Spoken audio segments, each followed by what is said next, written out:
Hey everyone, Lisa Gifford here, and welcome to our next installment for our Sew and Show subscription box. And this is our August 2025, and it's a good one, and I have it right here. So you ready to open it up and see what we have? All right, let's do it. Let's see what we got in this month's box.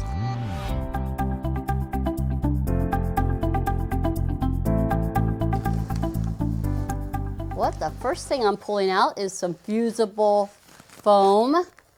We are making the travel case for a mini iron, and this is a pattern by Minky Kim, and I am so excited to show this one to you. So here's the pattern that's going to be in here. Let me pull out some other goodies. I've got the fabrics, all the fabrics that you're going to need. Of course, you're going to need the fusible foam. Here is our template. Sew and Show subscription box travel case for the mini iron. Oh, and here is our accessories. We've got a little bit of webbing, we have zipper tape, and we have 2 zippers. So I have a couple of them that we have made. You ready to see them? I got them right here. I've got 2 to show you. And these were made with 2 of the colorways that you're going to be seeing, and we'll go over the colors that we have. But this is the travel iron case, or the travel case for your mini iron. And look how adorable that is. It is absolutely adorable, and it goes together very nicely. It takes a little bit of work, a little bit of time, but we're doing this video knowing that there is a great video out there, but I wanted to add some other things to it. All right, so here's showing with an Alicio iron, and it fits perfectly, the whole thing inside this little travel case. You got your double zipper, and it has a nice little handle, a quilted top and a quilted bottom. Here's one that I've done in the blue colorway. That one was, I call the green. And let me get the zipper for this one. And I've got 2 irons in here, so I've got the little bit tinier irons. So here's the Martelli iron, fits in here perfect.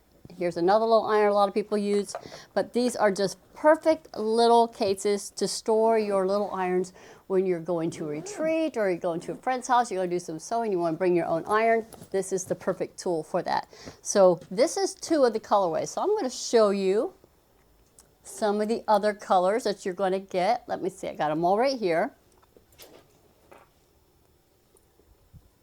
All right, so in your kit, you're going to get one of these colorways. You've seen the green. So you got their fabrics for the top, the bottom, and then their lining fabric. Here it is in the blue that you just saw. Your top, your lining, and your bottom fabric, or the lining. Top, bottom, and lining. And here is a colorway that you're going to be seeing. We got this beautiful purples. Here's the lining for that one. And then some of you might get some of this one too. And we're going to be making one with these fabrics today, these 3 fabrics today. Now this is a fabric line that is from, let me see, all of the fabric lines are from the same. They are by Robert Kaufman. It's called Sonia Reichef. And I want to say that it was called Swan Lake or Lake, I think it's by the lake. Hold on, I'm trying to find what actually says what it's called. And it's called Silver Lake. This is a line called Silver Lake by Robert Kaufman. So it is absolutely gorgeous. So you're going to get one of these colorways, and then everybody is going to have a ½ yard of the fusible Bosal fleece. This is a fusible, fleece foam. This is a fusible foam. This is the NR foam by Bosal, and it's a single-sided fusible. So we'll be using this for our project. That's what gives us the great body for the top and for the sides for it to stand up. And then everybody's going to get a big piece of beautiful ribbon or zipper tape with this beautiful ribbon on it. And I think it's like 22, 23 inches. And you're going to have 2 zipper pulls. So, and they are also rainbow. So everybody's going to have, you have your beautiful zipper pulls and then a 10-inch piece of webbing. And that's everything that you need to be able to put the project together. Now, I'm going to also talk about some of the tools that you're going to find that will be very useful in doing this project. So let me set some of this aside.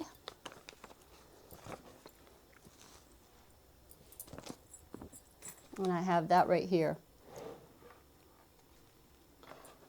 So you're going to need some clips, lots of clips.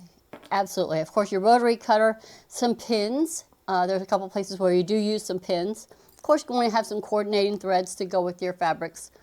The zipper installer, the zipper slider installer is a good tool to have. Marking tools. So I have a pencil. There's a place that I use it.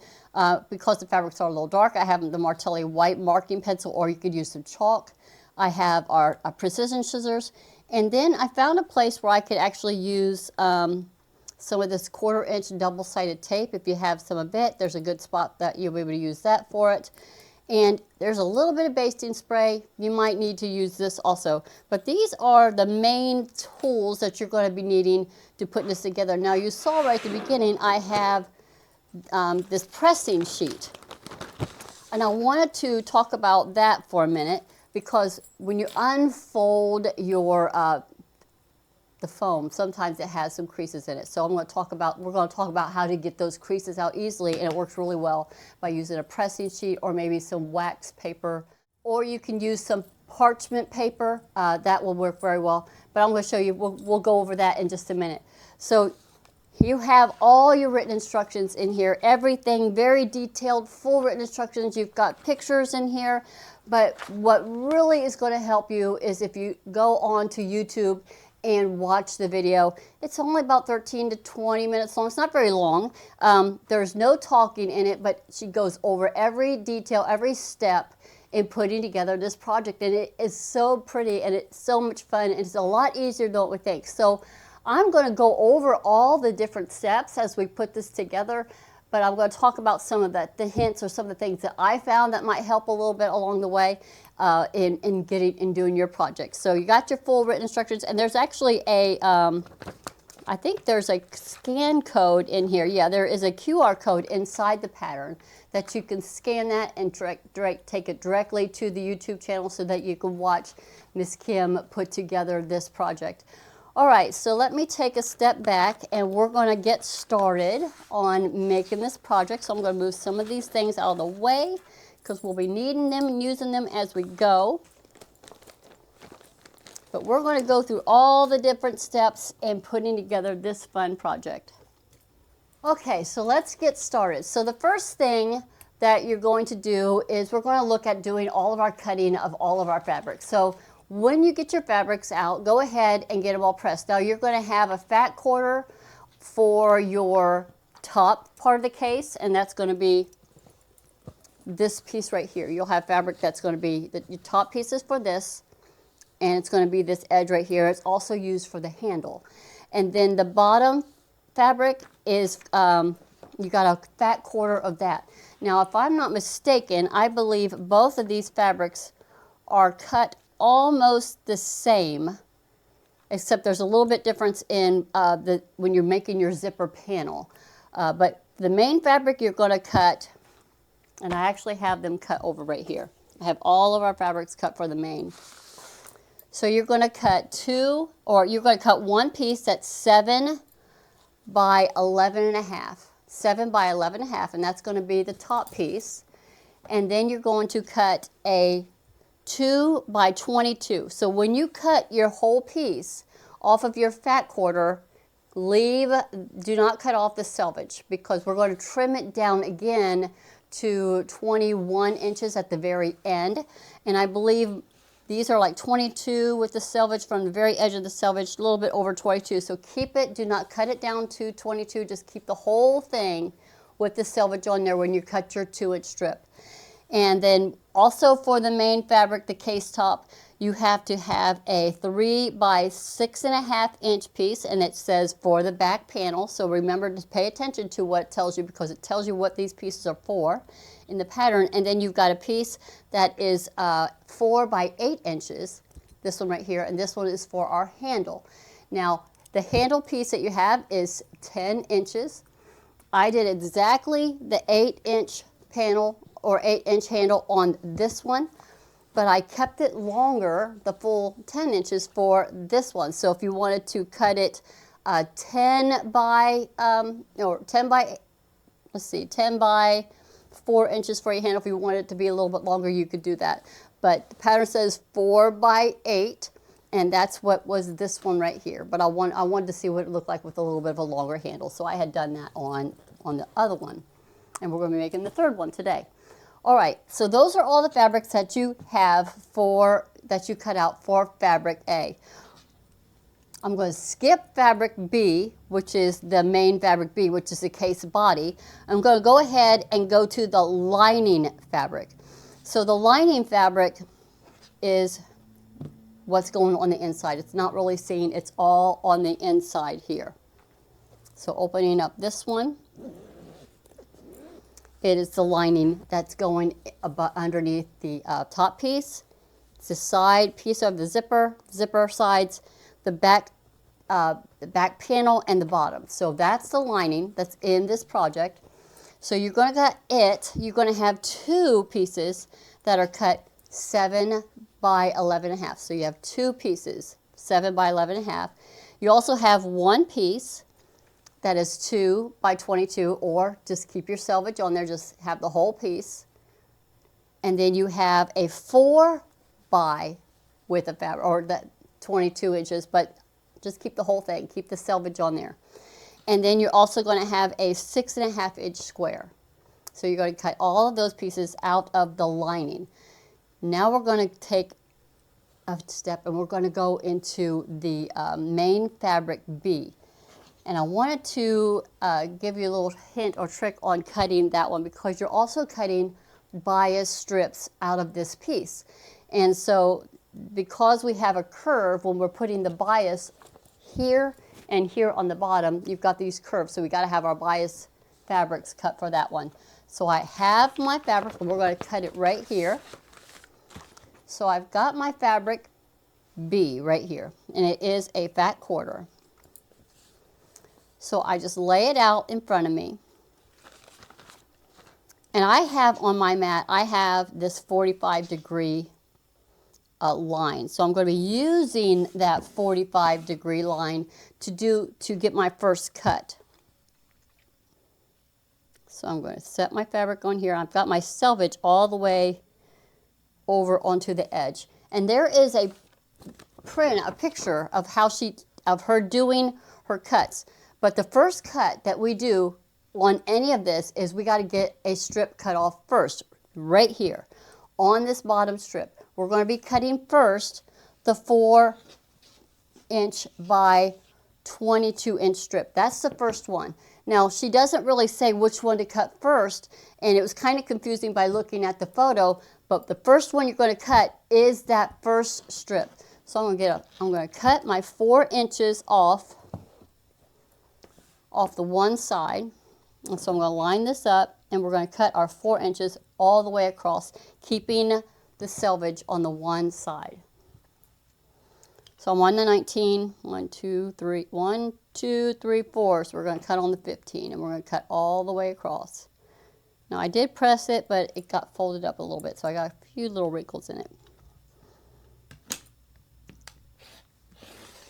So first cut off. Set this one aside. This one makes it easier to get everything else cut from here. So then the next one you're going to cut is the bias strip. So now I'm going to go ahead and line this up back first onto my mat.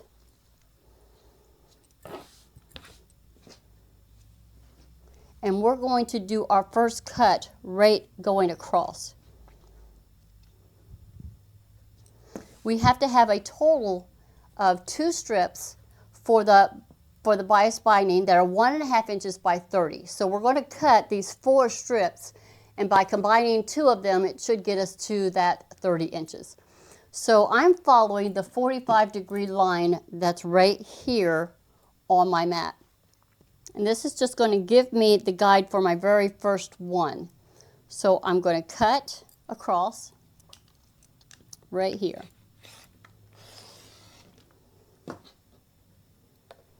I'm going to keep this.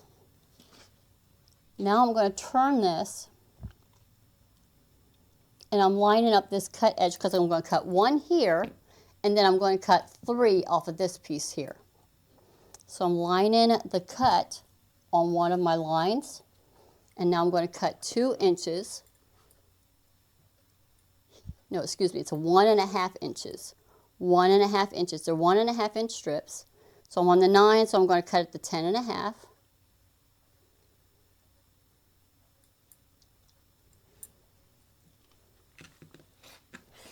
Here, that's our first one. And then off of this one, we're going to go ahead and cut our 3 extra ones. So I rotated it, going 1.5 inches over.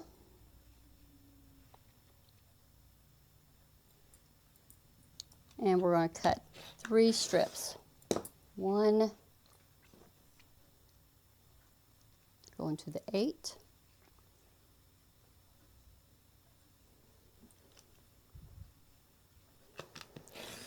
2, and then 1 more. 6.5.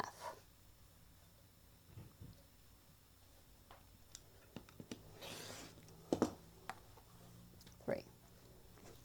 So these are all the pieces that you need for your bias. So I take the longest one and I'm going to pair it with the smallest one, and then I'm going to put the 2 medium ones together.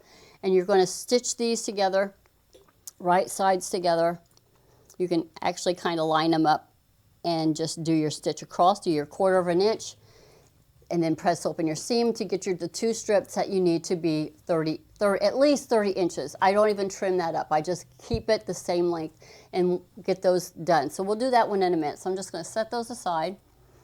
So now we have the rest of our fabric. Now from here is where we go ahead and cut our other pieces. So we still need to have a, let's see, we have to have a 7 by 11.5 inch piece, and we have to have a 4, we already did the 4 by 22, then we have to have a 4 by 6.5 piece, and that's for that back panel. So turning this again, I'm just going to come up 7 inches over and then cut off, and then I'll get that down to my 11 inches. 11.5 inches. So I'm going to go 7 inches up, 7 inches from this bottom edge. So I'm going to go to the 14. Make sure I'm on my 7 because it's curled up a little bit.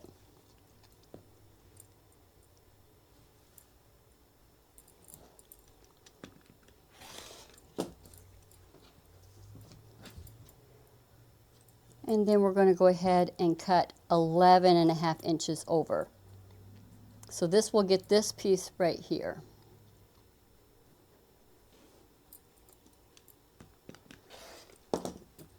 So that's this one. So here's our 4-inch strip. Here's our 7 by 11.5. And with this last piece, we're cutting a 4 by 6.5 inch strip. So we're going to, from that bottom, we're going to go over 4 inches and cut across.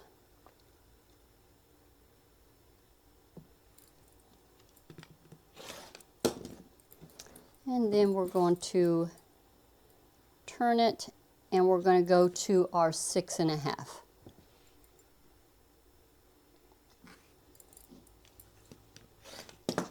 So 4 by 6.5. This is our 4 by 22, 23. This is our 7 by 11.5. And I think that, and then I think the last one, yeah, that's it. So that's all my pieces. So there's only 3 pieces with this, with the main body, plus the bias, which you already have the bias already cut. So once you have these all done, then go ahead and set them aside with your other fabrics. And the next step we're going to go to is we're going to look at our fusible foam. So when you get your foam out, sometimes when you go to unfold it, you might find that you've got these wrinkles that formed in it. And you don't want that to show all the way through onto your project. So there is a way to get those out, and I'm going to show you how I do that. So you're going to create that wrinkles out prior to doing all of your cutting. So you've got that big piece. So if I was to grab this big piece and open it up, I have these wrinkles, and I would want them to disappear, so I'm not seeing them when I go to start cutting all this up. So let's just take this big piece, and I'm going to grab these. I'm going to show you what I do. So when you take this over here, grab a pressing sheet, grab some parchment paper, some wax paper, but this is what's going to help in getting that out. So you need an iron, and you need to have some steam or a spritz bottle or a spray bottle. I use a spray bottle with some water in it. So what you're going to do is you're going to slightly dampen this, and then you're going to press it with the sheet on top and let it cool. That way the glue is not going to be adhering, it's going to still stay onto the sheet. So just doing it on these little pieces right here, I'm going to show you. See, I've got this wrinkle here, and I don't like that. It's going to be in the band. So I will spritz it with a little bit of water. Just get it a little bit moistened. And I'll do it on both sides. Then I'm just putting my iron on it. And it's going to smooth those wrinkles out. Now I have this down onto the glue side, so when I flip it over, the glue side is down, and you can see the wrinkle is already gone. But by just adding a little bit of moisture and adding your iron and putting your parchment paper, wax paper, whatever, onto the side of the glue so it doesn't get on your iron and it doesn't transfer onto anything, it's going to get those wrinkles out, and they'll be nice and smooth as if it just came off the bolt. So it's a really good magic trick to know whenever you see these wrinkles that come up into the pieces. So here's another one. I'm going to go ahead and do this one. I'm going to spritz it a little bit on both sides. I have this now down. My glue side is onto my pressing sheet. I'm going to just hit it with the iron. You can just see it just magically has it go away, and I do it on both sides. No pressure, it's just adding some heat. Let it cool for a second, and then it'll come right off. No glue has transferred, and it's still onto our piece. And then the wrinkles have disappeared. So do that to any of your pieces that you, as you open up and unfold them, and you're going to see, oh my goodness, it's wrinkled. So that'll solve that. All right, now you got to take this big piece and you got to cut it down. So I already have my pieces cut, but on the foam, you're going to be cutting a strip. So it's 24 inches wide, so just go ahead and just cut on that one where you measure it, it's 24 inches. You're going to cut a strip that is 4 by 22. So just cut a 4-inch strip to the 24, and then also cut a 2-inch strip. So get those 2 strips cut. So you need these 2 strips cut, and then you're going to go ahead and cut your 2 pieces that are 7 by 11.5. Get those cut, and then the last one is your 6.5-inch foam square. So those are all the pieces that you need to have cut for all of your foam. So once you have that done, then we're going to move on to the next step. So these are some of the things that wasn't talked about in the video, so these will kind of help with getting everything done. So next step was we're going to go ahead and we're going to start the process of getting our panels. So that's the first thing that we're going to be doing, is making the panels. So what we're doing is creating a gridded or a quilted panel piece. So you're going to take, this is where you're going to grab your 2 pieces that are 7 by 11.5, your foam pieces. You're going to grab both of your lining pieces, and you're going to grab the one that's for the case top, fabric A, and the piece for the case bottom, fabric B. And you're going to fuse it. So on the side that is the case top or bottom, that's going to go on the side that gets the glue. So we're going to go over back to the ironing station. We're going to get these glued up. And this is where you're going to need a little bit of a basting spray or a way to secure, this is what I'm using, is to secure my lining onto the back side. I think she just has you just holding it. I would rather have it a little bit secured down, like on this one right here. So let's go over to the ironing station. We're going to get this done. So on both sides that have the glue is where you're going to put your main fabrics, not the lining, but the main exterior fabrics. So this is my fabric that's going to be the case top. This is the case bottom. So I am placing this onto the piece on the glue side up and wrong side down of my fabric. And we're going to just go ahead and secure that.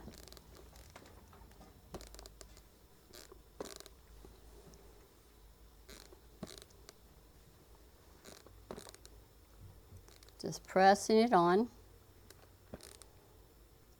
Just takes a few seconds just to get everything to adhere.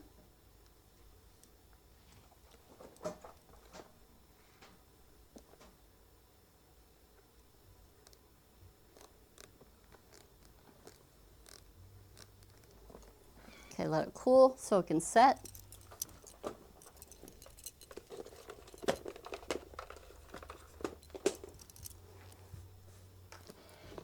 Check your sides, kind of flip it up a little bit, but we're going to put a lot of stitches in here to secure it. Now you can do whatever you want. You can do a stipple, you can do a grid, you can just do lines. I've done one, I think one I did where I did at the 45, and then the last one I did at the 60 degree diamond type stitching on there. And all of my lines I think are about 1/2 of an inch apart. So that's kind of what takes one of the longest steps. All right, once you have the one side done, so now we got to secure our lining onto the side that doesn't have any fusible on it. And this is where I get an old box. I have an old box here, and I'm just going to put my piece inside that old box, and I'm going to spray it just to get some fusible basting spray on there. I'm using the June Taylor. You can use the SF, not the SF, but the 405. And now I'm just going to lay my lining on top of that and smooth it out.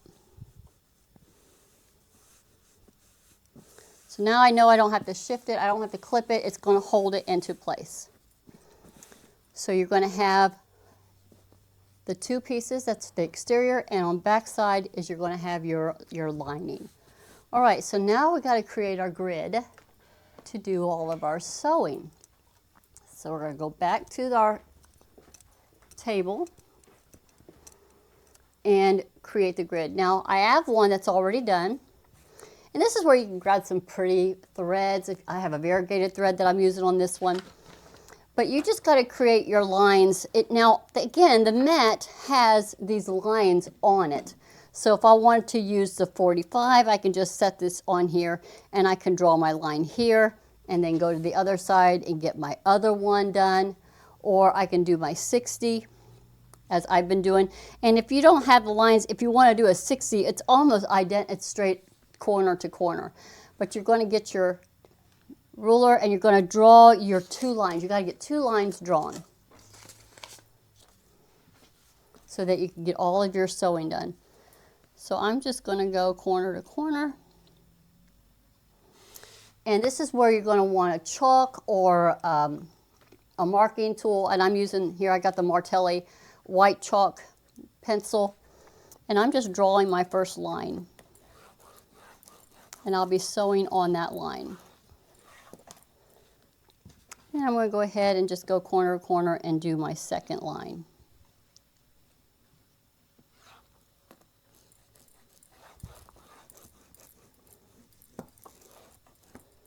Now I want to show you, this one here is where I did that diamond stitching on it. I don't know if you can see that on here, but on the green one, and this is a 1/2 inch. I think this one here, and I don't know if we can get a close-up shot of seeing this one, but this one is more, this one's at the 45, so these are more squares on point. So, and I think I did this at almost 3/4 of an inch is the grid that I have on this one. This one here is, I think, at a 1/2 inch. So once you have your lines drawn on here, just get your 2 lines, then you're going to start sewing all of your lines.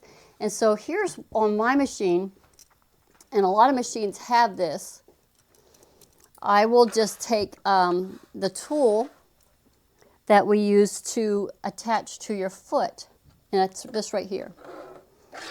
If you have one of these to attach to your foot, so that you can set it to that angle, to the space apart that you want your lines to be. And I'm setting this on the half inch. So every time I do a stitch, and then I'm going to have it, first I'm stitching with my needle in the middle, and I'm just sewing these 2 lines. And then I'm going to use this tool as a guide to sew all the other strips. So it's pretty easy, and I also like to raise my stitch count up. So I got my needle in the middle. I'm raising my stitch count up to like 3.5. And I am just sewing all the way across, just following my first line that I have made. And I don't worry about back tacking or anything. I just go all the way across.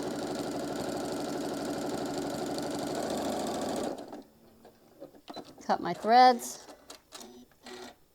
And then rotate it, and we're going to do this second line.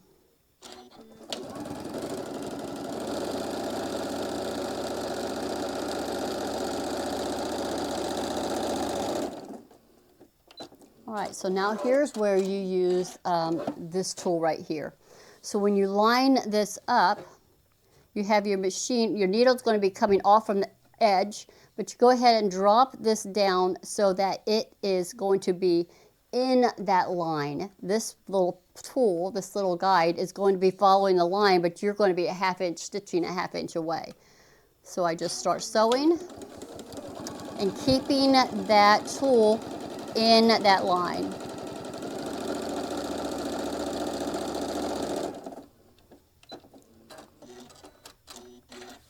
And then I just keep following, I just kind of turn it and then go to the next, just keep going back and forth till you get all of your stitching done. So this just takes a few minutes. And you're going to have lots of little threads that's going to be hanging off, but all of that's going to get cut off. So I just keep turning, and just follow yourself. You're going around and around until everything is done. You're creating that grid.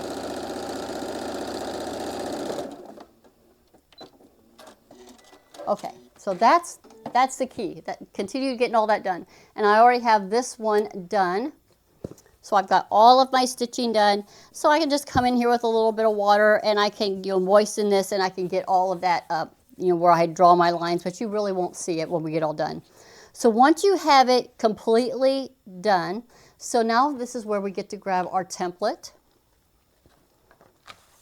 Now on the template, it's for the top and the bottom, and you'll also notice that there's little marks on the top and bottom. That's for you to mark your centers, and I recommend marking your centers right off the bat. And when I do that, when I'm laying this down onto it, I try to make sure that my center is not going to be in the stitches.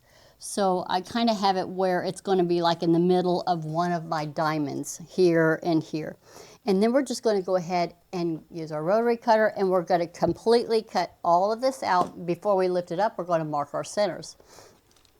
All right, so once you have that part all done, let's go ahead and do our big cut. We'll grab my 60. It's a little bit thicker on this one. Just following it around.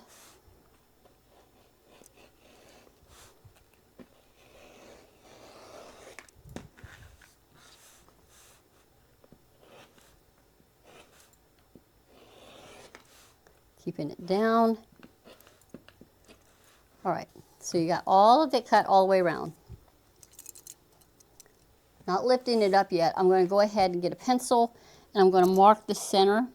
so I can kind of see it, and I'm going to put a little cut right there. But first I'm marking that center piece right here. And with my scissors, I'm going to just put a little nip in that right there so I'll be able to see it.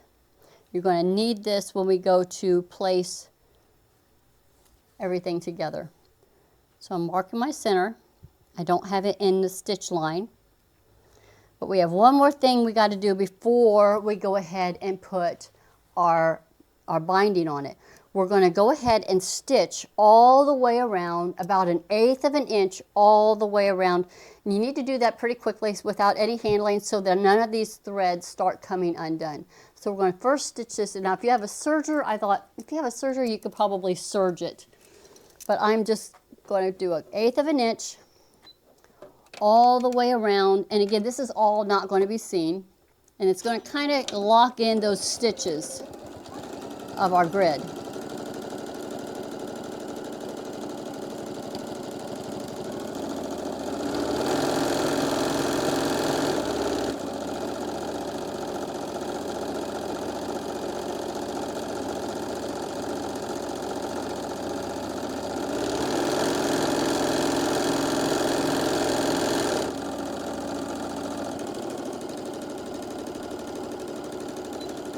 All right, so that's all we're doing. It's just securing all of those threads so they don't come undone while we're working with this.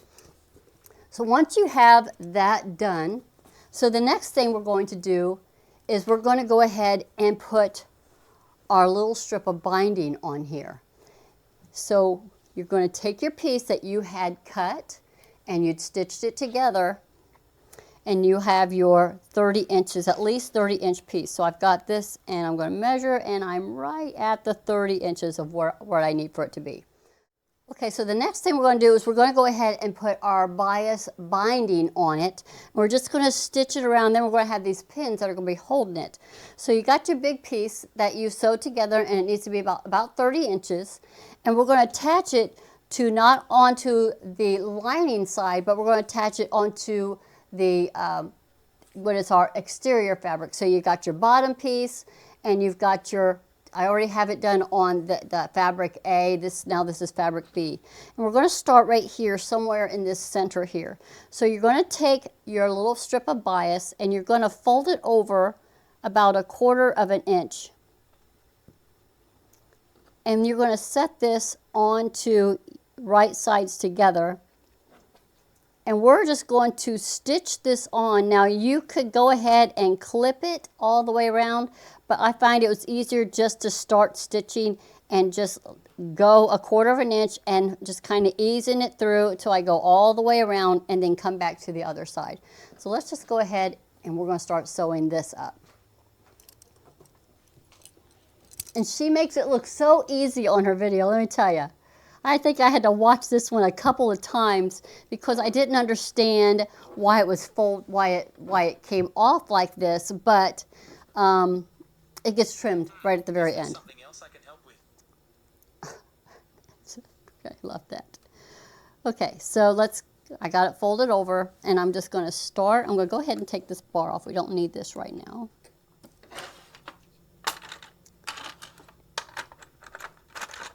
We're just going to sew 1/4 of an inch all the way around, and we're just going to kind of ease this on as we go.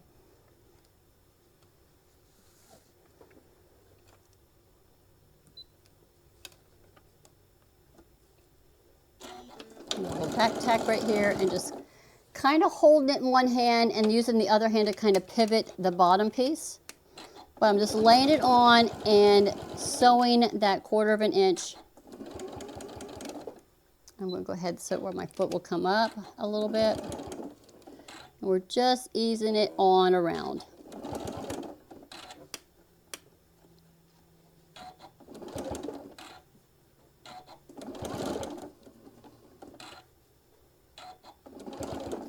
Just taking our time once we get back to a straight edge. Then lining it up and just sewing down the side. And we got a gentle curve.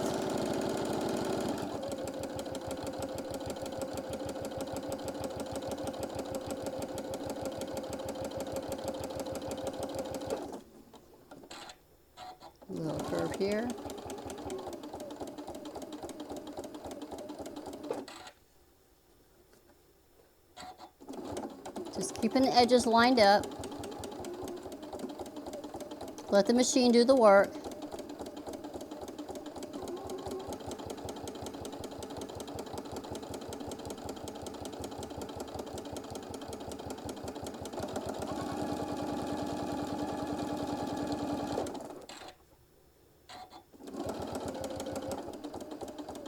Coming up on our final curve.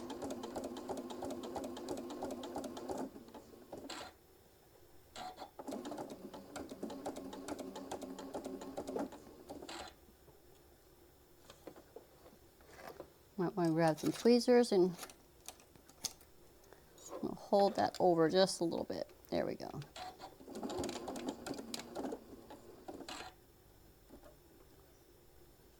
Just trying to keep everything lined up. And then we're coming back to where we started. So I'm going to just sew over probably about an inch of where we started.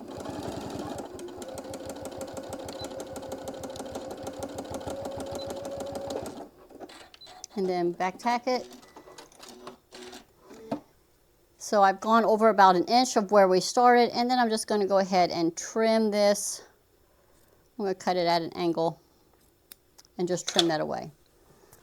And then we can go ahead and trim this little piece off right here. And so that's what we're looking for, just getting this attached. So now we got to go ahead and take the time and we're going to pin it all down. So it's going to just kind of hold, keep everything out of the way as we work on everything that we do to put our project together. So I'm just going to kind of gather up these edges and just kind of fold them over onto themselves. And I'm using one of our button heads or button head pins, and it's just gonna hold it so it doesn't get in our way when we're working a little bit later. So you'll be glad you took the time to go ahead and pin this down, and having it far enough away so it's not into any of our stitching. And then the last one up here on top.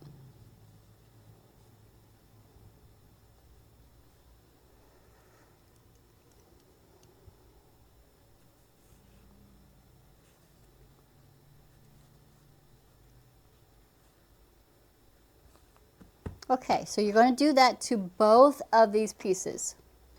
So this is where you should be once you get the top and bottom panels and got your grid, and then you got all your bias done on that one. All right, so let's move on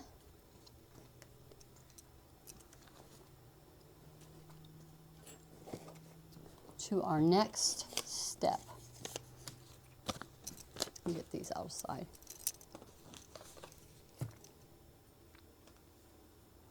All right, so next we're going to go ahead and get our zipper tape ready, because our next step is where we're going to be going ahead and making our zipper panel. So looking at her instructions, we've now gotten to where we've gotten everything done on what was called page 1. So now we're doing what starts us on page 2. And this is making the zipper panel. So let's get all of our things together that we're going to need for it. So let's first start. We got to add our zipper pulls to our zipper tape. We're done with this, so we can go ahead and set this aside. Our template, and put this up here. And so this is where you're going to want to grab your, if you have whatever you use to attach your zipper pulls. Martelli has this cool tool right here. So my zipper tape needs to be at least 22 inches long. This one's 23, so we're just going to keep that at that length because we trim it all down a little bit later. So I'm going to go ahead and get our first zipper ready, because we're going to put two zipper sliders on this tape. So we'll get our first one done, then we'll flip it and get the other side done. See how quickly I can get this done today. Oops, off just a little bit. And we did it again.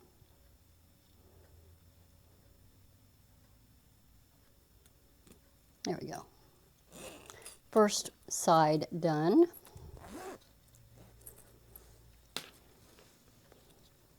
Now we're going to go ahead and get our second side. Make sure it lines up.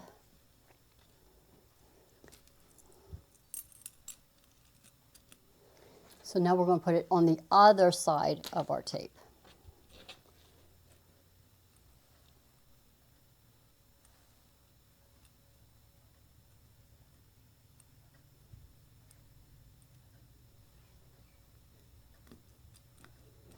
And there we go.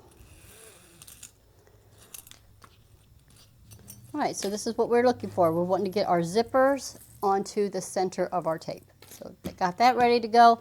So now we are moving on to step 6. So this is where we're going to be fusing the zipper panels onto our pieces of our fusible foam. So you're going to get your fabric A and your fabric B ready to go. So the larger one, this was from your fabric B. This is the case bottom. And if you look at the instructions, it says right here, so you're going to grab the 4x22 zipper panel, and you're going to grab the 4x22 foam, and you're going to go ahead and get this fused on here. And you see I've got the selvage on this one side. I have this one fused, and then while we're at it, we're going to go ahead and fuse our 2-inch piece of our fabric A onto our 2-inch foam. So we'll get that fused on here, and again, I have the selvage right here on the one end, but I have it all placed and ready to go. So then once you have that part done on this, and we got our zipper ready, so now we're going to start making our whole panel, which will be, this is used for all the way around on this right here. Not the back panel yet, but just for this exterior piece here. So the first one we're going to do is we're going to take our zipper tape and we're going to place it, turn it, and we're going to place it onto our panel piece. And we're going to stitch it 1/4 inch all the way down on this piece right here. Basically, we're just holding it in place. Once we have it stitched down, then we're going to take our 4-inch piece of our lining. Now, if you're working with a piece that's directional, like this one is a little bit directional, and I imagine I want it to be like this instead of upside down on the inside, so pay attention to the direction, and then we're going to stitch this on. So let's go to the sewing station, we're going to stitch this on, and then we're going to stitch this one on. Now, if you're adventurous, you can take both of them and stitch them on at the same time, but we're just going to go ahead and get this first one stitched on. And you have the option of where you can use, now the very first one I did it completely with my regular A foot on my machine. But if you have a zipper foot, you could go ahead and put your zipper foot on here. Again, the first stitch is just securing the zipper tape on here, and then we're going to attach our lining onto it next. And then we have to top stitch it, so we'll press it and top stitch it. So I'm going to go ahead and use my zipper foot for this one. I'm going to go into my settings, and I am going to go to my zipper. I think it's a zipper pouch setting that we're doing. So I want to be sure that I have this completely with my zipper going to be on here, knowing that I'm going to be trimming this down to 21 inches. But we're just going to just stitch it down is all we're doing. I want it onto the left side. Here we go.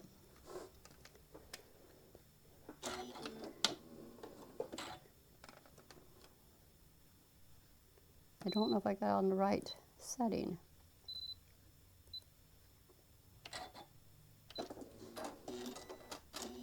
So back side right. Okay, here we go. All right, so now we're going to just stitch it down. I'm lining up the edge of the zipper tape with the edge of the fabric and the foam that we just glued onto here. And we're just going to stitch it down. A little hung up right there. There we go.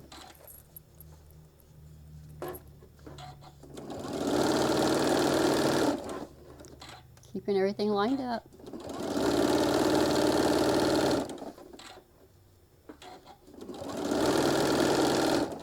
I'll get to a point where I've got to slide my zippers down. And we're going to continue stitching until we get to all the way to the other end.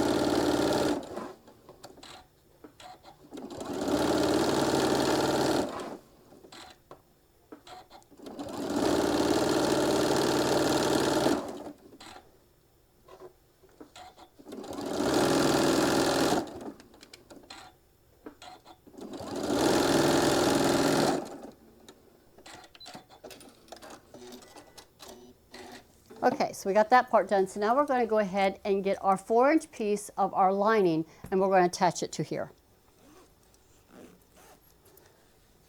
So I'm looking at my lining, and I don't want it to be upside down, so I imagine it looking like this. So I'm going to flip it over. Now you can clip it into some of these spots to hold it in place, but we're going to basically doing the exact same stitch we just did. Stitching all the way down a quarter, on the exact same stitch, right over the exact same stitch that we just did. And we're going to stitch it all the way down and get this attached.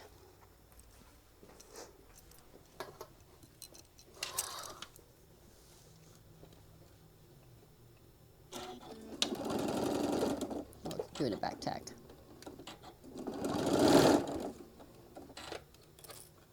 Same thing, just lining up our edges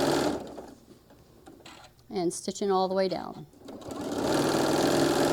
If I didn't say so at the very beginning, be sure to have a nice sharp needle when you get started on this one, because you'll be sewing through a lot of layers in a little bit, particularly when we're folding over the foam and we're top stitching. So I recommend having a brand new needle in. We're just going down.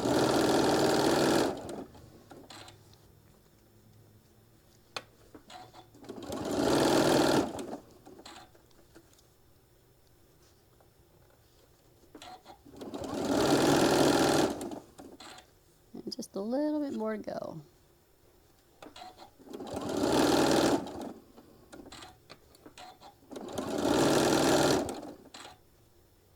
This is way longer. Okay, so now we got to do our pressing. So once you have that on, now we're going to press it and we're going to top stitch it.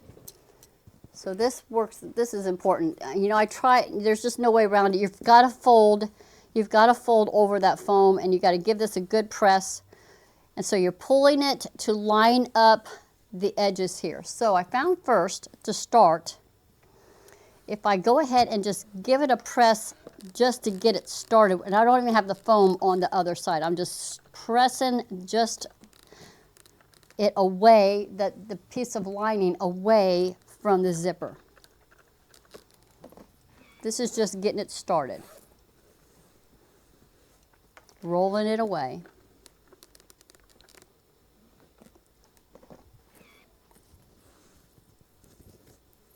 Then we're going to fold it over, and we're going to kind of push it with our hand. You're folding over that piece of foam that's right here. So here's where we're going to add some heat. And you're lining up the fabric to the edge of the foam.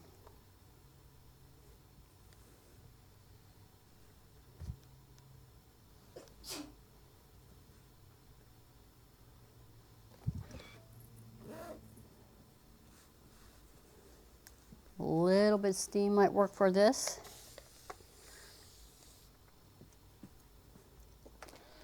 Now I'm not pressing on the side that has the glue on it. This is the side without the glue.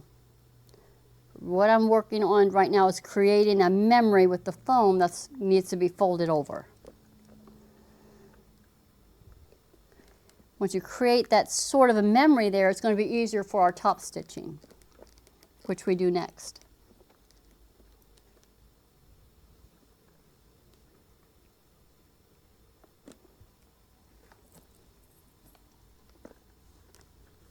Go ahead and pressing this. This one is a little bit easier on this side because it's already glued in, so it doesn't have any room to shift, unlike the other side that's not glued in. So what we're trying to do is get all of our edges to all line up right here. So it might take a minute just to get that good memory built right there in that foam when we're getting ready to press, when we're pressing this. Now we're just going to top stitch 1/8 of an inch all the way down on this piece right here.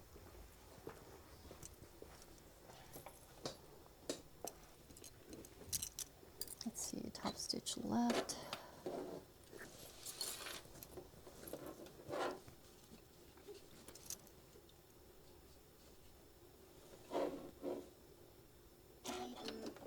I'm going to raise my stitch length up to 3.5, I think.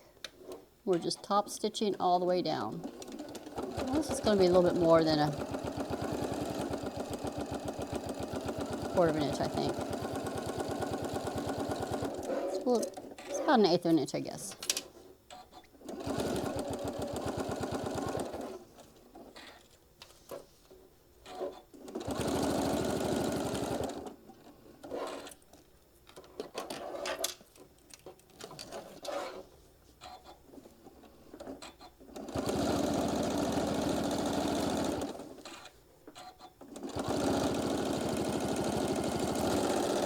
Not back tacking or anything, because this is all going to get trimmed up at the end.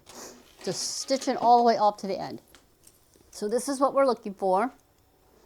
We're looking for it to be stitched down, top stitched on both. You see it on both front and back. So once you've done this side, you're going to repeat that exact same thing for putting the top piece on. So you're going to lay your zipper tape onto your piece, kind of getting it lined up, matching the length that we have already on. Stitch this down. Once you have this stitched down, same thing. Now you're going to go ahead and add your lining onto that. So you'll have this piece, and then you're going to have this piece, and then you're going to have the exact same thing. And I have one finished, so I'm going to show that one to you. That is this one right here. So once you have all of it done, your top and your bottom piece all stitched down, just like this. So you've got your top fabric, your bottom fabric, and then here's your lining. Now there's a couple other steps that's on this one. So that's what you're doing next. Once you have it all done, all stitched, and top stitched for both of your pieces, now we've got to draw some lines. We've got to do some markings on it. So looking at the pattern, we're going to go to, we've moved all the way down to now section 8, because we just went through 3 through 7. So section 8 is now we've got to draw some guidelines, because we're going to trim this down to where it's 5 inches from top to bottom. So we're going to do that next. So the first thing she has us do is that we draw a line here on the bottom. So what we're doing is we're drawing a 3-inch line from the edge of our fabric that's attached to the zipper. So if you can see, it's this edge right here, the top of this where it's folded over, right where the fabric and the zipper tape meets. You're going to measure 3 inches down from here to here, and you're going to draw a line.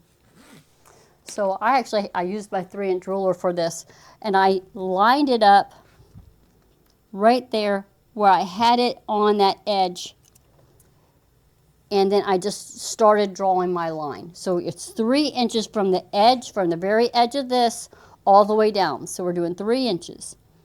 So I'm going to just line it up right here on this edge, draw your line, kind of keep moving the zippers to get out of your way. And it's 3 inches down, and you're going to draw a line all the way across. So now you've got to draw another line. So once you have this line drawn, then you're going to draw another line. And it's actually 5 inches from this line to this line. But in the instructions, she actually has you measuring 1¼ inches up from that edge to the top piece right here. So if I measure this from this edge, it's exactly 1¼ inches. But you can take your 5-inch ruler, and I laid it right there on the line that I drew right here, and I drew my line right there. So then I drew that line. That's where we are so far. I haven't trimmed anything, so you got your 2 lines drawn. Once your line is drawn here, so the lines are 5 inches apart. Now you're going to sew again. You're going to sew 1/8 inch on the inside of that line, not on the outside, so the inside towards the zipper. So I want you to sew 1/8 inch from that line on both the top and the bottom. So you stitch that all the way down, all the way across. So what it's doing is, because now we're getting ready to trim it down, and it's securing the lining onto the piece, so it's not going to be moving. So you're just adding an extra bit of security right there. So once you have the lines stitched, lines drawn, and now you got your 1/8 inch stitch line on here, we're going to go ahead and trim on the line. So keeping your zipper out of the way, you're laying your ruler right back onto the line that you drew. And now you're going to go ahead and trim this away.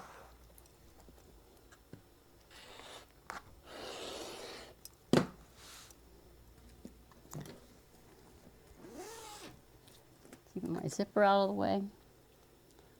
Putting it on the line that you drew. You won't be not on the stitch line, but on the line that you drew. And you're going to trim it at that point. And it should be exactly 5 inches apart. So I'm putting it on the line I drew. We're going to go ahead and trim it off.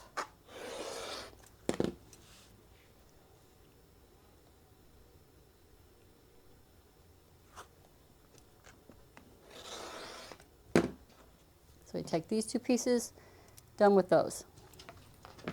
Measure, it should be exactly 5 inches, and we are right at 5 inches, so it's 5 inches across. So once you've done this to this part, go ahead, put your zippers back in the center. Now we're going to go ahead and trim this piece to 21 inches. So I've got my selvages here, so I know I want to get beyond the selvages. So I'm lining at this bottom edge onto a straight line here. And I know I want to trim off the selvages that are on this end. There shouldn't be selvages on this end because they're on this end. So then we're going to get to our 21. And this is right at the 21. So now we're going to go ahead and trim this off, and it's exactly 21 inches. So I'm going to trim off this side.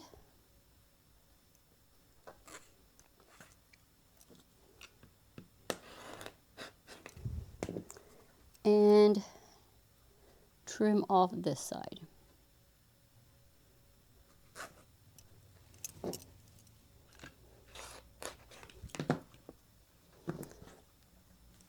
All right, so we're getting there, right? So look at that. We have it all trimmed, and we have it, our 5 by 21 inches. We've got our zipper panel done. So now we get to turn the page. Now we're at the point where we're going to be making our back panel. So it's going to be attaching to the 2 ends here. So the back panel is on here. This is what we're working on right now. Our back panel, our handle. So this is where we're going to have fun doing all this part. So this is where you're going to go ahead and get your 2 pieces of fabric that you cut from your A and B fabric. One of them was 3 by, let's go back to that. It was 3 by 6.5, and the other one for fabric B was 4 by 6.5. So it's these 2 pieces right here. So you're going to take these 2 pieces and you're going to place them right sides together. If it's a little bit directional, pay attention to your directional. like I have here, and I'm going to go ahead and stitch this down 1/4 inch all the way across. Once I have it stitched, then we're going to open up our seam. So it's just 1/4 inch all the way down. We're going to remove our little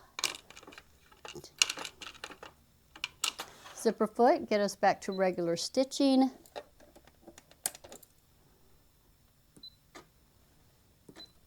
And 1/4 inch all the way down.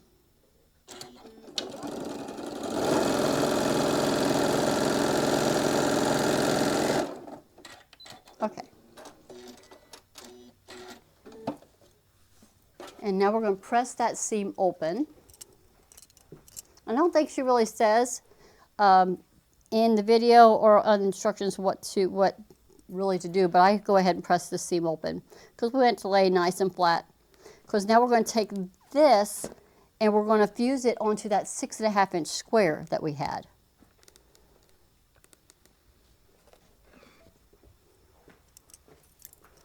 So get your 6.5 inch fusible square, the foam square, and you're going to go ahead and fuse this onto that square right here. Once you have this fused on here, you're going to top stitch it right there on both sides of that stitch line. So you're going to do 1/8 inch on both sides. And you can see where it's on the back side. So once you get it fused on, then you're going to do your stitches. After you have that done, we're going to go ahead and take this and we're going to set it aside. We're going to go ahead and create our handle.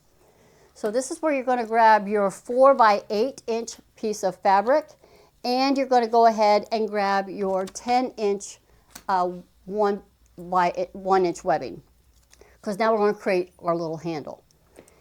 So what you're going to do is you're basically just going to fold your fabric into the handle. To make it easier, I find that if I just take it and I fold it in half or press it in half, and then I take my side pieces after I open it back up and I press toward the center and I press toward the center, then you're going to take your 10 inch strip and you're just going to kind of center it into there, fold it over, and then fold this over, lining up and matching up our folds on the edge. And then just kind of clip it. And then you're going to take it to your machine and you're going to stitch it down on both sides. Stitch it out about 1/8 inch on each side of your handle. Once you have that done, like I've done here, I actually also did a decorative stitch in the middle, and then you're going to trim this down to your 8 inches. You're going to trim that excess webbing off of the handle. Once you've done that, this piece is done. So set that aside. So now we're going to go to our next step, where we're going to start attaching everything to our panel piece. So we'll go back to our zipper panel, and you have your panel piece, your back panel piece, you have your zipper panel piece, and you have now your handle piece. So now we're at the point where, if you look at this, we're at the point of line item number 11. So we're going to now we have to trim. And this is where I had some confusion in the pattern, because we have this, it doesn't have the lining on the back. But our lining, we have a lining piece that's cut, and I believe it is a 6.5 inch square. But we're trimming this down, so I don't understand why we have this at a full 6.5 inches, but that's what the pattern says. You watch the videos, she talks about, or she shows how she's doing it. So I got this piece that's already done, and I got my stitching here, and we got to trim this down to our 5 inches, but we also have to get our handle ready to be attached. So taking our big zipper panel piece, right here, we're going to go ahead and take our handle, and we're going to set it onto, I got a thread here I need to trim. We're going to go ahead and set it onto our, on one end, and for me, it's right here. I'm putting it onto my right side, and I'm attaching it here, and I've got the edge of my handle to be right here at the edge here. Now, that's where I find I placed it for me. So once I have it on here, I'm going to grab a clip and I'm going to just secure this. And I think we're going to go ahead and we're going to stitch this down first. So I'm going to baste this on. We're just basting the one side down. So I'm going to baste it right here just to hold it in about 1/8 of an inch or so on the edge. We're just holding it in place. It's one less clip we have to worry about. So we're going to baste this down, increasing that stitch length. It's just going to hold this in place for us.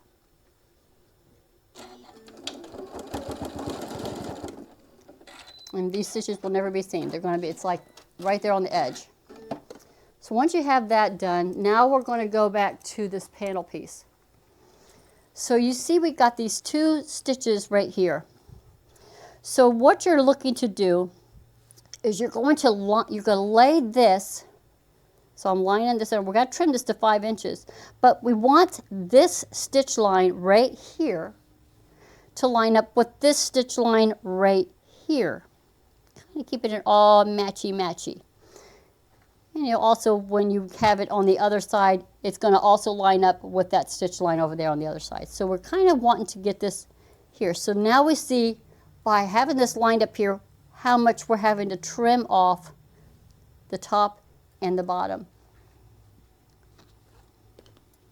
So first I'm just laying this on here like this. Now I'm trying to think, in the video, I think she's just having you line it up and then you're just going to trim it away. So I'm going to set this on my mat and I'm going to line it up with one of the lines here, and I know it's exactly 5 inches here. So I'm lining this edge up right here and right here. And now I'm going to trim it. I'm going to follow that line that's on my mat to trim the top off, and then I'm going to follow the line that's 5 inches off the bottom. So we're going to keeping it lined up, not moving it. We're going to trim off the top and we're going to trim off the bottom.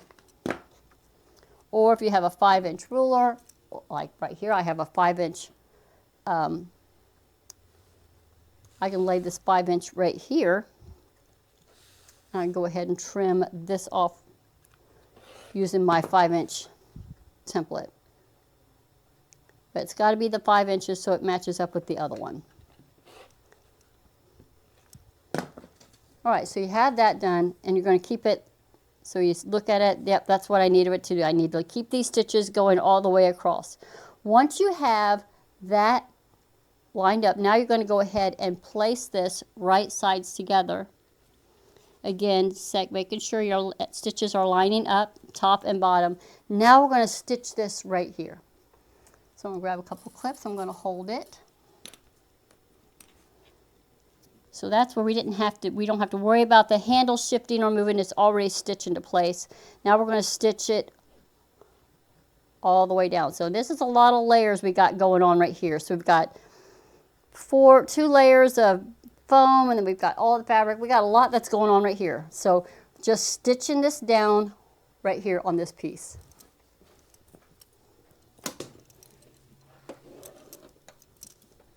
We're doing 1/4 of an inch. Make my stitch length a little bit shorter. You got zipper tape that you're going through also. So just stitching it down, 1/4 of an inch.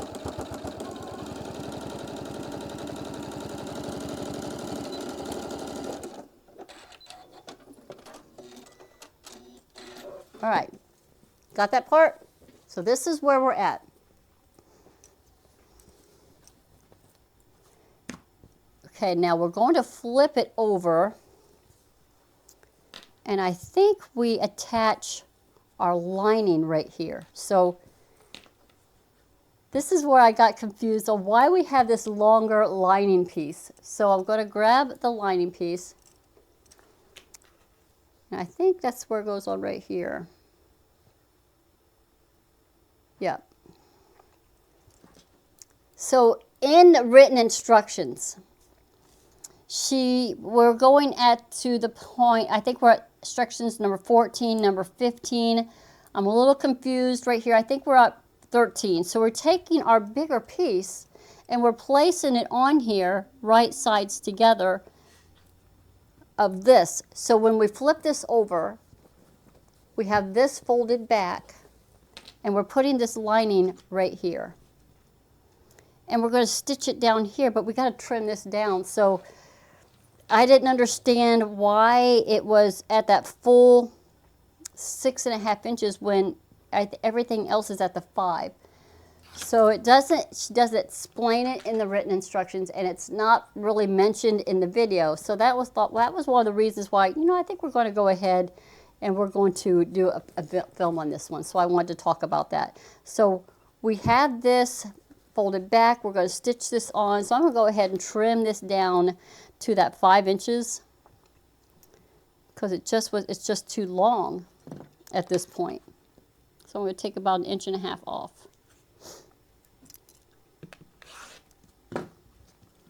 And I think it says trim any excess lining fabrics, what it says. So I'm just going to go ahead and put this on here, just like this.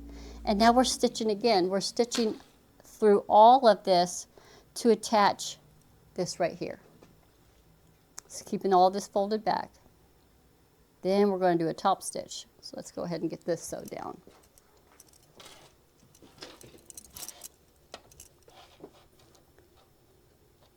Another lots of layers here.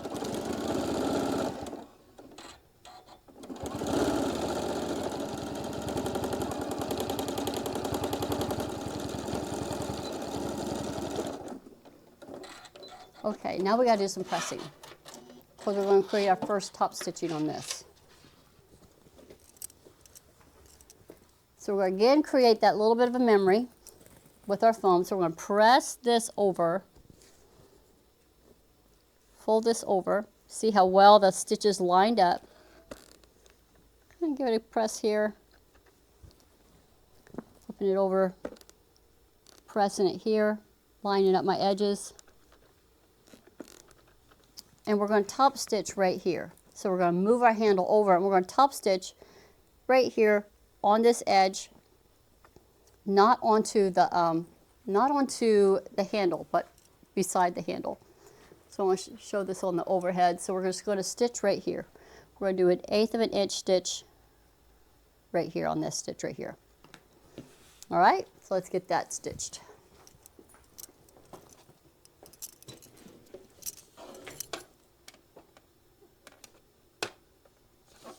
I'll go this way with it. Raise my stitch length up to about 3.5, and we're going to stitch that over, making sure everything is smooth on the back side, and get that stitch down.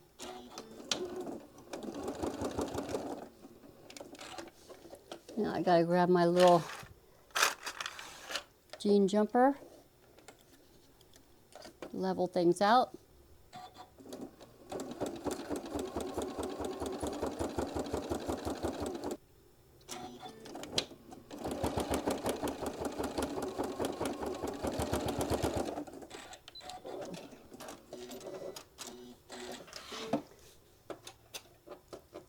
Okay, so once you have it top stitched all the way across, clip your threads, and now we're going to start our next part.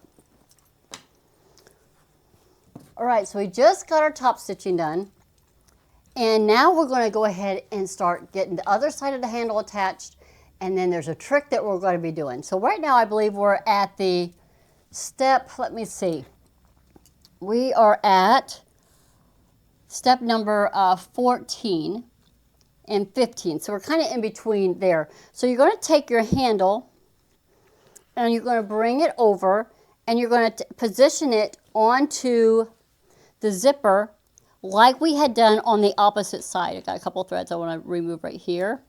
And we're going to go ahead and I'm going to baste it down like we had done previously. So we're going to take our handle and attach it just like we had done on the other side. Now we had to have it where this edge is right against this crease right here where the fabric meets the zipper. And we're going to put a basting stitch there first, just like we had done previously on the handle to hold it into place so it doesn't shift when we attach our other side. So we're just basting this one section down right here. So just holding it, clipping it just 1/8 of an inch on the edge. Now I'm going to have a big stitch length right here. We're going to go all the way across. That's all we're doing. We're just basting that one little piece there. Now we're going to go ahead and we're going to take this piece and we're going to line it up with that stitch right here, lining up with the stitch onto the stitch that's on the bottom part, fabric B, line it up with the stitch at the fabric of our top stitch on fabric B here. We're going to line that up here, line up our edges, and we're going to put some clips in. We're going to hold it in place, and we're going to stitch across here. Now you'll notice this is not being stitched in. Just keep this piece loose at this point. We'll line up our edges and we're going to stitch 1/4 of an inch all the way across right here. 1/4 of an inch.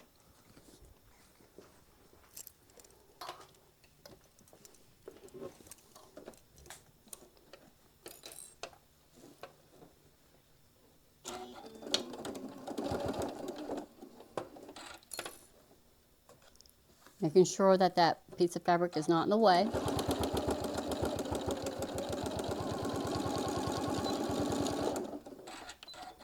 All right. So now you should have a piece that looks like this. You got it stitched together. You can see your handle on the inside now. When we flip it out, it'll be on the outside. And you've got this piece right here. So we got to get it onto here.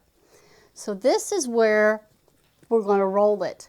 And this was very interesting to me to figure out how that was done. So you're just going to have this on this end like this, and we're going to roll this end up. Just going to get this rolled, creating sort of like a tube, and now we're going to have, we should have the right side of our back of our panel, and we're going to bring it up to this edge right here that we had just stitched down.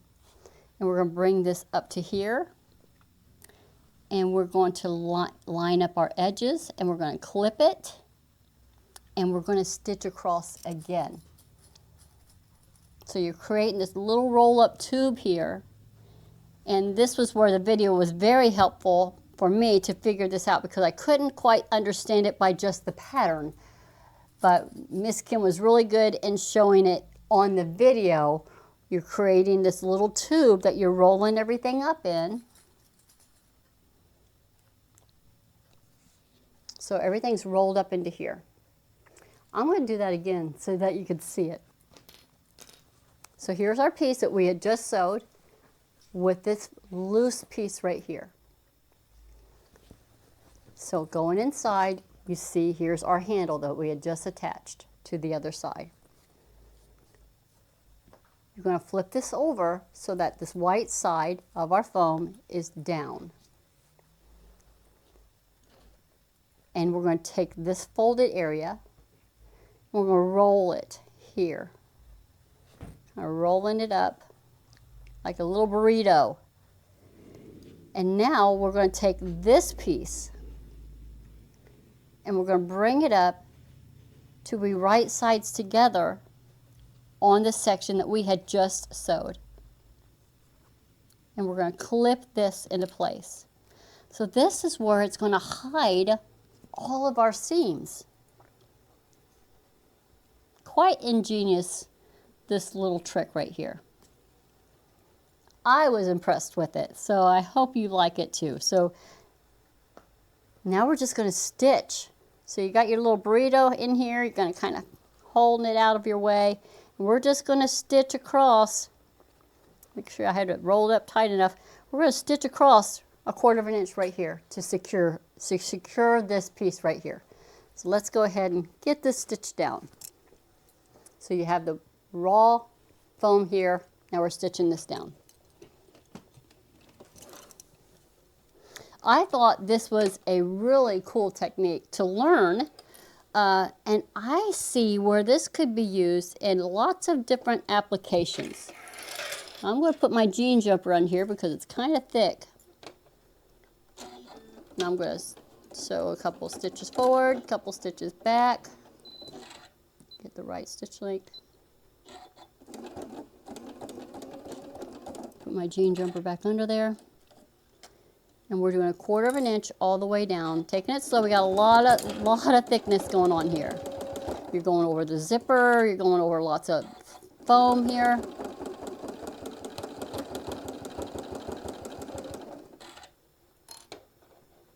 Keep it nice and steady, stitching across. Get to the other end, I'm going to back tack it. As I was saying, I think this would be a really cool technique on bag making, on other things that you do, to be able to have something that's hidden on the inside. You're not going to see any of the seams.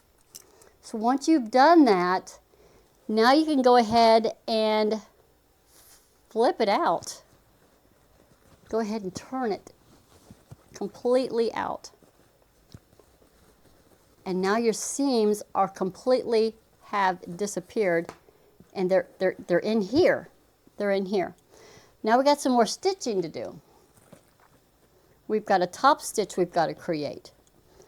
So we're going to create this top stitch right here. So I'm going to kind of press this a little bit because this is the last of the stitching. We've got a top stitch here to match the top stitch that we had done on the other side of the handle. So we're going to do this top stitch here, and then we're going to stitch across here 1/8 inch and here 1/8 inch to secure all of this loose fabric right here. So stitching, just a little bit more stitching. I'm going to go ahead and kind of give this a little press to create that memory in that foam, make it a little bit easier for when we do our top stitching. So I'm kind of folding it over, and we're going to kind of press it here. I'm going to press it here.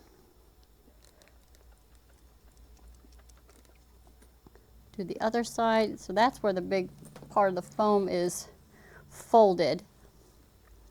So I'm just pushing it down, and I'm going to put my iron on here, and I'm going to create that fold in that foam right here.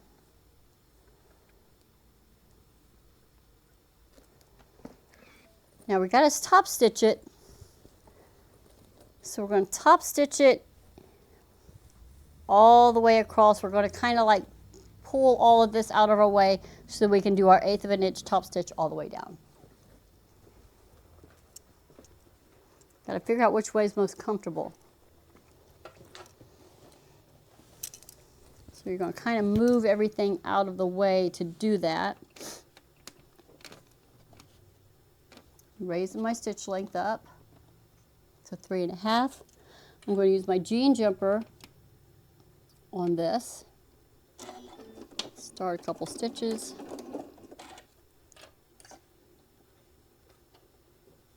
So this is a good tool to have when you got a lot of thickness that you're starting off with. And we're going to do it again. There we go. Lots and lots of thickness right here. So just kind of holding everything out of the way and just carefully get your little stitches going down.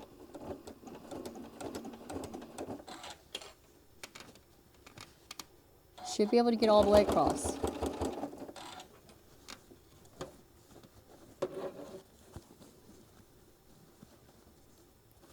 Fold it over. Not a whole lot of room here. A couple more stitches.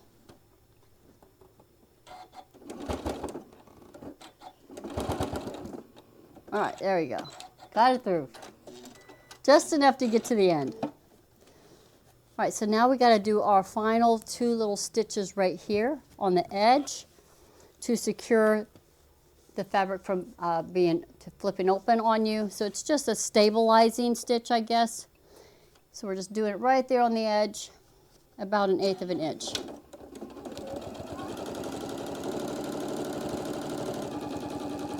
It's not going to be seen in the seam allowance when we go to add our top and our bottom pieces to it.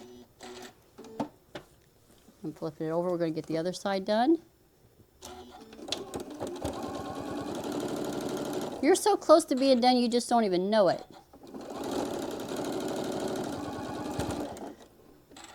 Okay. So you've got all of your pieces now. You need to catch this a little bit better. I saw where I slipped off. So you've got all of your pieces done. You've got your top pieces are all done, and you've already attached your, you would have attached your bias or your binding already on there. So I'm going to just remove some of these extra threads, just kind of get them out of your way, because now we're going to attach our top and bottom pieces to our, to our main body right here. But we've got another thing we need to do. So getting our zippers out of the way, we got to find our centers. So you're going to match up the seams on the bottom. You know, these seams right here, you're going to go ahead and match them up. Here, I think we need to flip it back out, because now we go to attach it. Got it ready to go. So, because now we're going to attach these pieces to this. So go ahead and have it flipped right side out. We're going to fold it up, and we're going to match up these seams, and we're going to find our center in the back, and you're going to mark it so you can clip it, you can mark it with a pencil, you can get a marker. I don't want to clip that stitch, so I'm just going to mark it. It's just a guide. It's going to be not seen. So if you have a pencil or a pen, something a little bit stronger, I'm going to grab a marker. I'm going to mark that with just a dot. You're going to need to be able to see, to line it up with the marks that we had put on our panel pieces. So I'm going to put a little dot right here. While it's folded, go ahead and get the other side, get the bottom. You need it for the top and the bottom. So you're marking your centers. Then bring that fold all the way up. Mark the center here.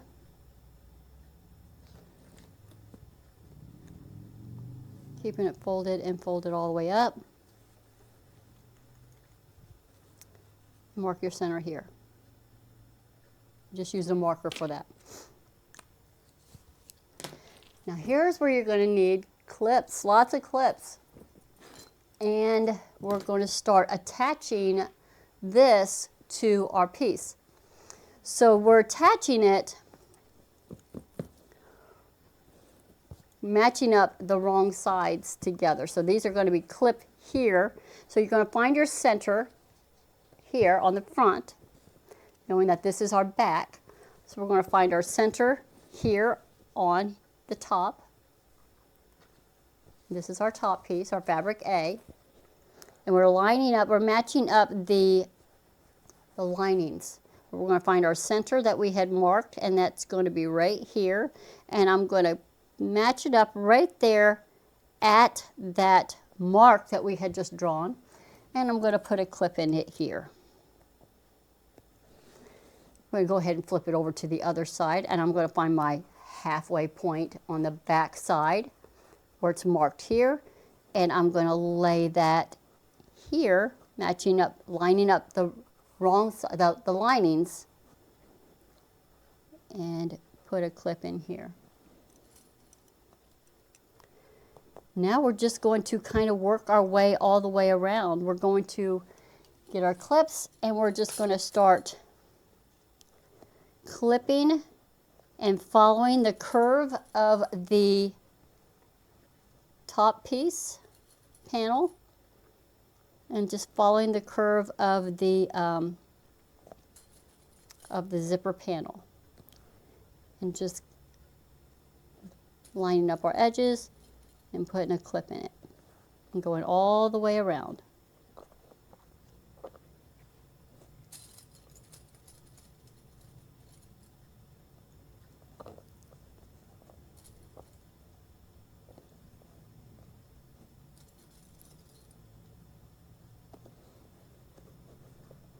Lots of clips.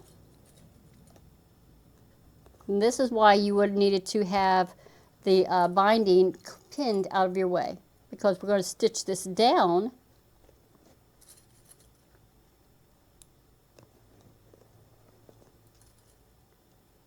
Pretty much running along the same stitch line of when you attach the binding to the top panel or the bottom panel, whichever one you're working on first. I think she actually has you, she says to do it, starting with the case panel. This is where you start your stitching.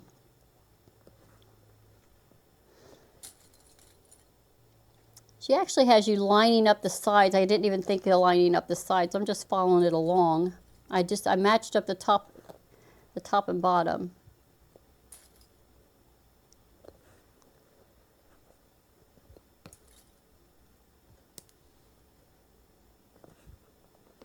Just clipping it. Clip, clip, clip. Lots of clips coming up to the last corner. It just kind of nests right in there. You're lining up all of these edges.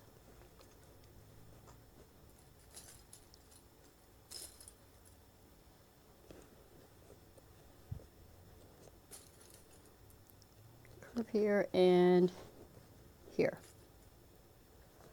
Just like that. Then we're going to stitch this, and then we'll attach the other side. I think we'll go ahead and do that now. We're just going to stitch this down, and then we'll get the other side done, and then I'm going to show you how easy it is to do your lining when you sew your the binding on. I think that's pretty much what we're going to do. We're going to put the top panel on, and we're going to do the bottom panel on, and then we just do all of our binding on. You can hand stitch it. Now the first one I had hand stitched it, but the second one I actually did, I stitched it with, I sewed it with the machine, I think. All right, so I'm going to, I guess you could go either way, but I'm just going to, I think it was easier for me to have it like this than it was for me to, I think I had less bulk this way. All right, so I'm starting on the back panel, like in the middle between where my handle is. And we're going to do 1/4 of an inch. Remove a couple of my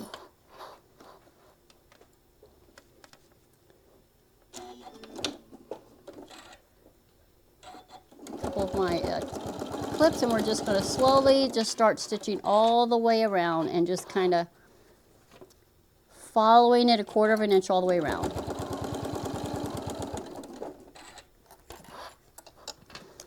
And don't be afraid to maneuver it. You might want to grab your tweezers to kind of help hold things, keeping everything lined up. We're just taking our time going around that curve.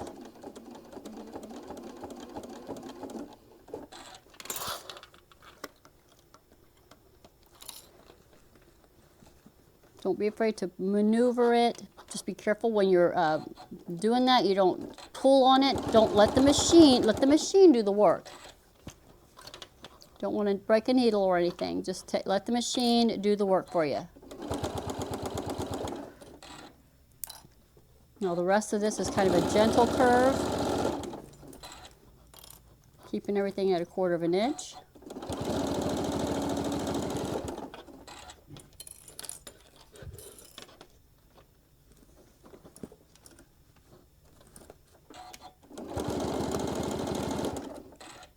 Coming up onto the top.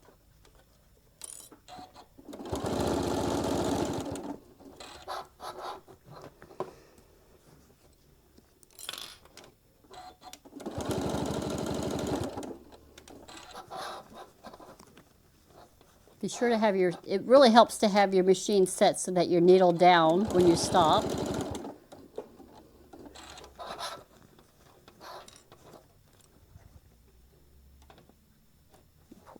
Out. Now I'm just moving the material around. sometimes when you're doing things like this, it's not always good to have the foot coming up every time. So a lot of times I'll change that so that if I need to adjust it, I can do it by hand. So you can play with that to see which works better for you. But right now I took it off, so I have control of when the foot comes up.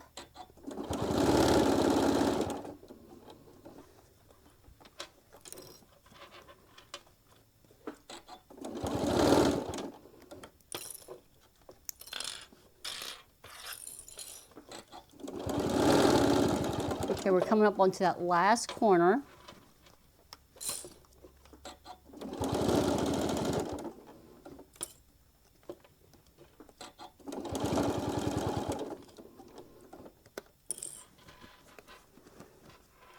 So I'm kind of pushing it, keeping it flat.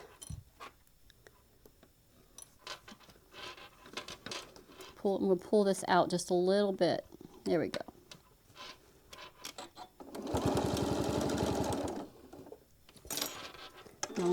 Now I'm going to lift my foot up myself. I'm almost to where I started. So we're going to smooth this out. Don't be afraid to smooth it out, but just be careful you didn't push or pull on the needle there. Going over some seams.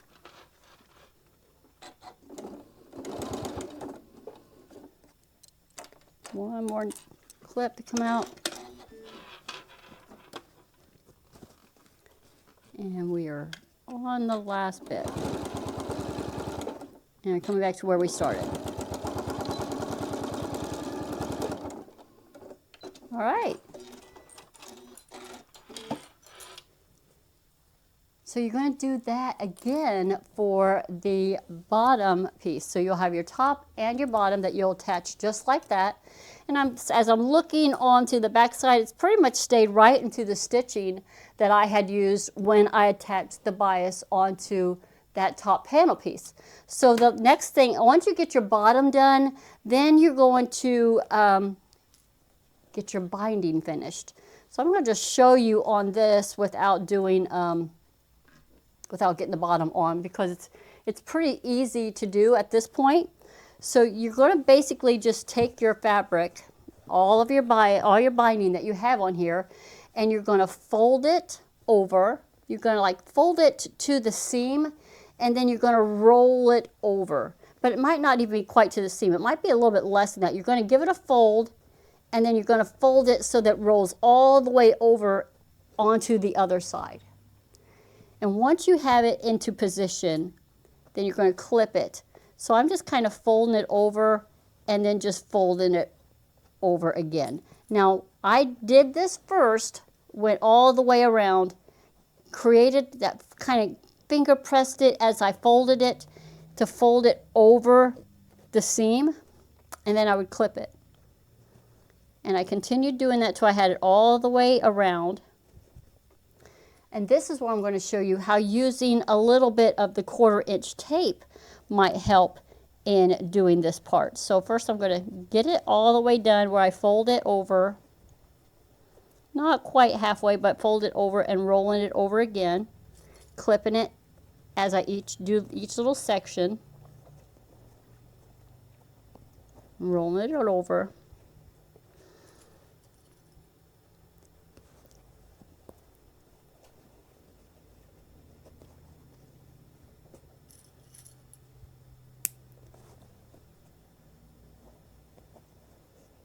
Thank goodness it's a bias, so it has a little bit of a stretch to it.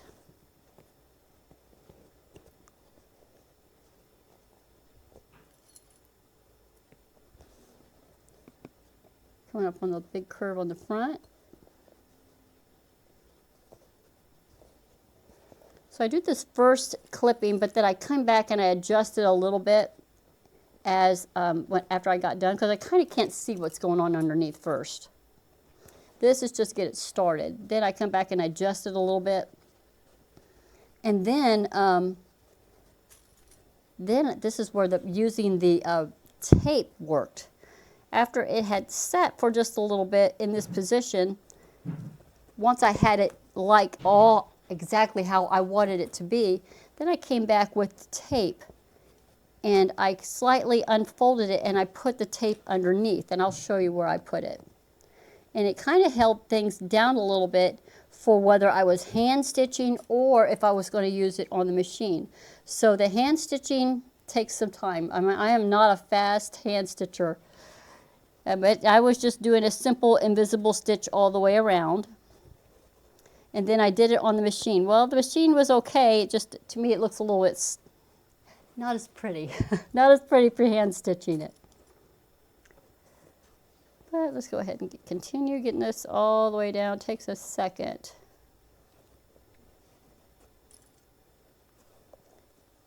Fold it and over, fold it over, fold it over. Fold it over.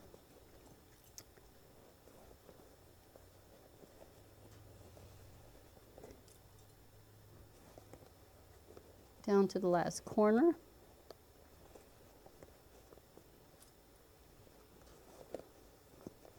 I'm going over the last corner. So once I had it clipped and folded all the way over, all the way around, then I kind of flipped it over and I wanted to make sure everything looked even and that it completely covered the seam. So you might have to unfold it a little bit to get it to completely cover that seam. You don't want to see the seam like I'm seeing it right here, so I might need to have to loosen up that fold a little bit and then bring it back down a little bit tighter. But I wanted it to completely cover that seam. Now, here's where using a little bit of the 1/4 inch double-sided tape works. What I had found that if I take this, where I had it folded, maybe if I might have even put a little heat on it just to kind of create that memory in the fabric. So then I would just take a piece of my double folded tape and I would just do little pieces of it till I had it going all the way around. I had already created that fold memory into the bias tape. So then I took this and I actually placed it onto, not onto the fold of the bias tape, but I actually put it onto the body of the piece right here. So once I had that secured into here, it's going right there along the edge of that seam. Then I would take off, I pressed it on there really good so that I could peel off the paper and then it was just sticky. So then I could refold this back over and then press it. And it held it down a little bit easier. So it was easier for when you go to the point of hand stitching it or if you're going to take it to the machine and machine stitch it. Now when I was machine stitching, okay, this one I hand stitched. I will go ahead and show this one. So you don't see any of the stitches. I stitched it from underneath and all the stitches, it's all just hidden. I matched up the thread. It just has a really pretty professional look all the way around. Even on the bottom, you don't even see any of the stitches. This is just hand stitched out. This one, for me, it took me a couple hours. I am just not a fast hand stitcher. So it was really pretty. I really love how well it turned out. But I thought I'm gonna top stitch this one. So this one I did on the machine. So what I tried to do is stitched in the ditch on this side, sort of like you're doing binding on a quilt, stitching on the ditch on one side and hoping it catches it good on the other side. So it did pretty good, but sometimes it didn't catch it, particularly when I was going around these little corners right here. I had a little difficult, so I had to come back and recatch those, or you could go ahead and hand stitch it down the rest, the corner areas. But it doesn't look too bad for having, even if it's, you do it with your machine, you're hand stitching it by machine. But this is the project, and I hope you really love this one. Colby was the one that had found this one, and she thought this would be perfect for those of you who love to go to retreats or who like to travel and take your machine, take your irons with you. If you don't need it for an iron, then you could use it for whatever. And this wouldn't be that hard to modify a little bit. If you wanted to maybe figure out how to add a pocket here, like stitching in a pocket, you could easily add a pocket to the flap right here on the top, or maybe even add, a pocket maybe here on the back flap. You could create something, or maybe add some elastic where you can, maybe take the cord and you could tuck it into the elastic to kind of secure it a little bit. So there's some easy things that you could do to this project to modify it just a little bit. But I hope you enjoyed doing this one. This one again is the travel case for the mini iron. And this one again was done by Minky Kim. And be sure, if you haven't watched the video, leave her a comment. I really love this one, particularly learning that technique of being able to hide all of your seams by just doing that little bit of a roll of a burrito. I thought that was very interesting.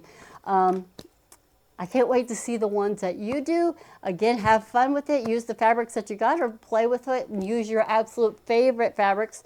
But this was it. I hope you enjoyed it so much. Again, this was our August 2025 Sew Show subscription box. So I hope you enjoyed it. Thank you so much for watching. You have a wonderful day. And be sure to show Miss Minky Kim some love that you watched her video and that you got her pattern and that you made it, because she loves to see the pictures. All right. Bye-bye, everybody. Have a great day. Bye-bye.